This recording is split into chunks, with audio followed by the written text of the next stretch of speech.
Imagine standing on the shore of a bright blue harbor. The sun is warm. Tall glass buildings shine in the distance. Ferries move calmly across the water while people fill cafes, parks, and beaches nearby. This is modern Australia, one of the richest and most highly developed nations in the world. Today Australians enjoy high standards of living, excellent healthcare, strong education systems, and some of the highest wages on earth. Cities like Sydney, Melbourne, Brisbane, Perth, and Adelaide are regularly ranked among the most livable places anywhere in the world. People here live long lives, surrounded by modern comforts and opportunities. But Australia was not always like this. Only a little more than 150 years ago, life in Australia was harsh and unforgiving. Many people struggled simply to survive. A newborn child in the year 1870 could expect to live only into their 30s. Across the hot interior and rugged coastlines, men and women worked exhausting jobs under a burning sun. Some were farmers. Some were labourers. And many were prisoners. Because for much of its early history, Australia was not seen as a paradise. It was seen as punishment. The story of how this distant land transformed from a brutal penal colony into one of the world's most prosperous nations is one of the most extraordinary stories in human history.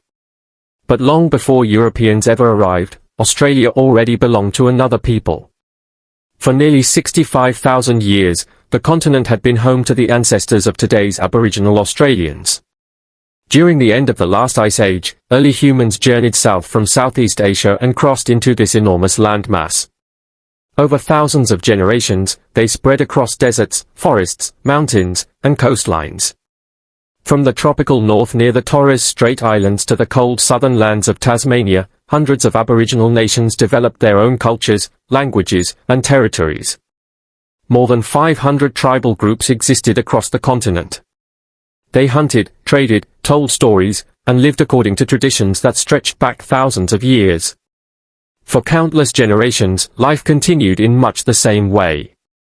Then, in the early 17th century, something happened that would change Australia forever. Europe arrived.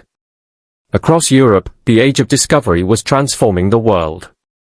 Ships sailed into unknown oceans searching for trade, wealth, and new lands. European explorers crossed the Atlantic, rounded Africa, and pushed into Asia and the Americas.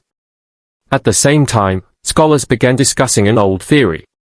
They believed there must be a giant southern continent balancing the landmasses of the northern hemisphere. They called this mysterious place Terra Australis, the Great Southern Land. In 1606, Dutch navigator Willem Janszoon became the first recorded European to reach the Australian coastline. His ship landed on the northern shores of the continent. At that time, the Dutch were among the greatest seafaring powers in the world. Their merchants controlled enormous trading networks that stretched from Europe to Asia. Above all else, they wanted spices, valuable goods from islands in modern-day Indonesia. The powerful Dutch East India Company financed voyages across the oceans, and Australian waters slowly became known to Dutch sailors. More expeditions followed. Explorers charted sections of the western and northern coastlines. In 1616, Dirk Hartog landed at Shark Bay. Others mapped more of the continent over the following decades. Then came one of the most important voyages of all. In 1642, Dutch explorer Abel Tasman sailed into southern waters and discovered the island later named Tasmania in his honor. He also sighted New Zealand and Fiji during his expedition. The Dutch named this enormous land, New Holland. Yet despite these discoveries, the Dutch never seriously attempted to settle Australia. The continent seemed distant, dry, and unprofitable compared to the riches of the spice trade. So for nearly a century, European interest faded. Then Britain returned attention to the Pacific. In the 18th century, British navigator James Cook undertook 3 great voyages across the Pacific Ocean. Between 1768 and 1779, he explored huge regions previously unknown to Europeans. In April 1770, Cook reached the eastern coast of Australia aboard the HMS Endeavour. Landing at a bay filled with unusual plants collected by botanist Joseph Banks, Cook named the area Botany Bay. For several days, Cook and his crew explored the shoreline and attempted contact with local Aboriginal communities. Then he sailed north, mapping the eastern coastline and claiming it for Britain under the name New South Wales. When Cook returned home in 1771, he described Australia to the British government and spoke of the potential for settlement there. But Britain was not the only European power interested in the region. French explorers also sailed through Australian waters. In 1772, French navigator Marc-Joseph Marion du Fresnoy landed in Tasmania. Another French explorer, Louis Alino de Saint-Ouen, formally claimed Western Australia for France. For a time, both Britain and France showed interest in Australia, but neither rushed to establish major colonies. Then events on the other side of the world changed everything. In 1775, Britain's American colonies rose in rebellion. After years of war, the United States gained independence. This was a disaster for Britain. Not only had Britain lost valuable colonies, but it had also lost the place where it sent many of its convicts. For decades, criminals convicted of minor crimes had been transported to America. Now Britain needed somewhere else. And so the government turned toward Australia. In May 1787, 11 ships carrying around 1,400 people sailed from Britain toward the far side of the world.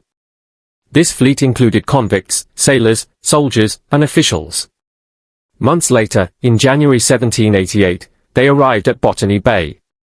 But the area seemed unsuitable for settlement. The leader of the expedition, Captain Arthur Phillip, searched farther north until he found a magnificent natural harbor. There he founded Sydney Cove. The settlement marked the beginning of modern Australia. More convict fleets followed in the years ahead. Convicts built roads, cleared land, raised buildings, and struggled to survive in an unfamiliar environment. Many lived under brutal conditions. Over time, some prisoners completed their sentences and became free citizens. Soldiers retired and settled in the colony. Free settlers from Britain also began arriving in increasing numbers. Sydney slowly grew from a prison outpost into a functioning colony. But life remained unstable. In 1804, convicts staged a rebellion near Castle Hill. It was crushed by authorities. Then, only 4 years later, soldiers themselves overthrew Governor William Bligh during the Rum Rebellion of 1808, the only successful military coup in Australian history. Afterward, Governor Lachlan Macquarie transformed the colony. Roads, buildings, and public infrastructure appeared. Sydney began looking less like a prison camp and more like a growing city. Britain soon realized Australia could become a permanent part of its empire. At the same time, British leaders worried about France establishing rival colonies. So throughout the 19th century, more settlements appeared across the continent. Hobart and Launceston rose in Tasmania. Brisbane began as a penal colony. Perth emerged in Western Australia. Melbourne and Adelaide followed soon after. But European expansion came at terrible cost to the Aboriginal peoples. At first, some British settlers tried cooperating with indigenous communities. They depended on Aboriginal knowledge to survive. Yet conflict soon spread. European diseases devastated Aboriginal populations who had no immunity to illnesses like smallpox, influenza, and tuberculosis. In 1789, a smallpox outbreak killed roughly half the Aboriginal population around Sydney. Misunderstandings over land and resources worsened tensions. Aboriginal groups viewed animals on their traditional lands as available for hunting. Settlers viewed this as theft. Violence escalated. Across the 19th century, a series of brutal conflicts known as the Frontier Wars erupted across Australia. Farms were attacked. Crops were burned. Settlers retaliated with massacres and armed force. The struggle left deep scars that remain part of Australia's national story today. Meanwhile, European settlement continued spreading inland. Farmers searched for land. Shepherds pushed into the interior.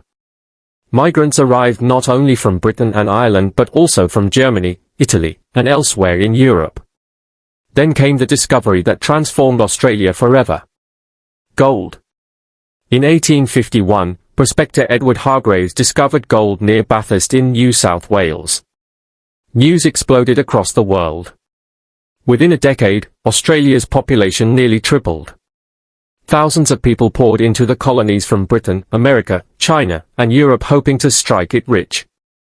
Gold towns appeared almost overnight. Some men became wealthy beyond imagination. Others found nothing. As mining opportunities declined, frustration grew among miners angered by harsh taxes and government control. In 1854, rebellion broke out at the Eureka Stockade. Although the miners were defeated, many Australians sympathized with them. The rebellion became an important symbol of fairness, democracy, and equality before the law. Australia's economy boomed during the second half of the 19th century. Railways spread across the colonies. Cities expanded rapidly. Industries developed. Yet not everyone shared in the prosperity. Some desperate men turned to crime and became bushrangers, outlaws who robbed banks, farms, and travelers in the countryside.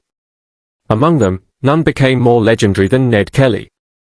Wearing homemade armor and defying police, Kelly became one of Australia's most famous folk figures. By the 1890s, economic depression struck Australia. Unemployment rose. Workers organized strikes and unions.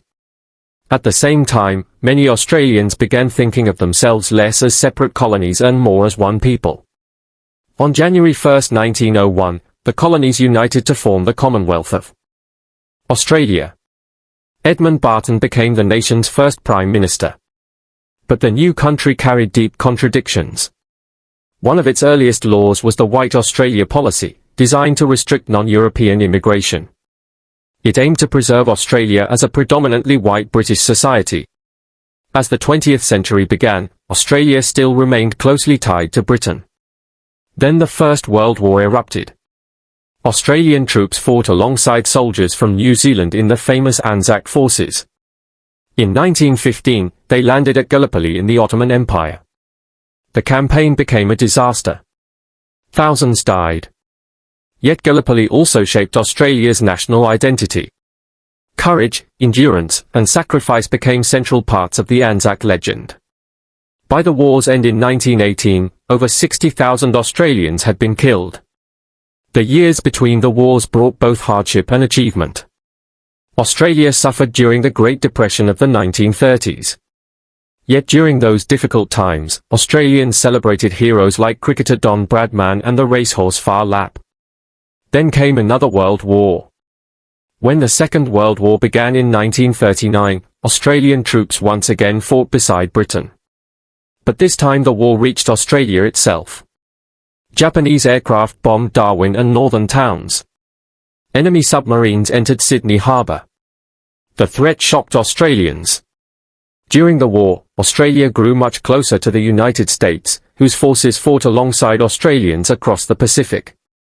After 1945, Australia entered a new era.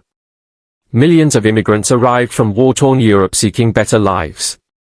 Italians, Greeks, Eastern Europeans, and many others helped build modern Australia. Factories expanded. New homes appeared. Massive infrastructure projects transformed cities and suburbs. Gradually, the White Australia policy disappeared as the nation became increasingly multicultural.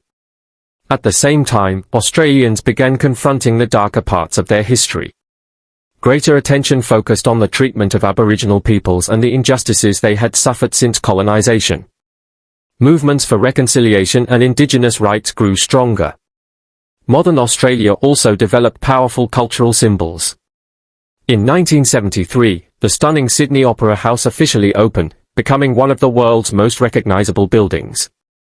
Then, in the year 2000, Sydney hosted the Olympic Games, presenting Australia to billions of viewers around the globe.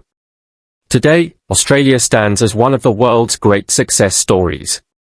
It is a nation built by ancient cultures, shaped by explorers, convicts, settlers, migrants, workers, soldiers, and dreamers. Its history contains hardship, injustice, ambition, and remarkable resilience.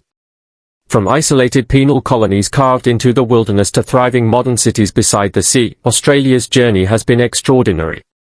And perhaps that is the true spirit of Australia, the ability to survive in a difficult land, adapt to change, and build something remarkable from almost nothing.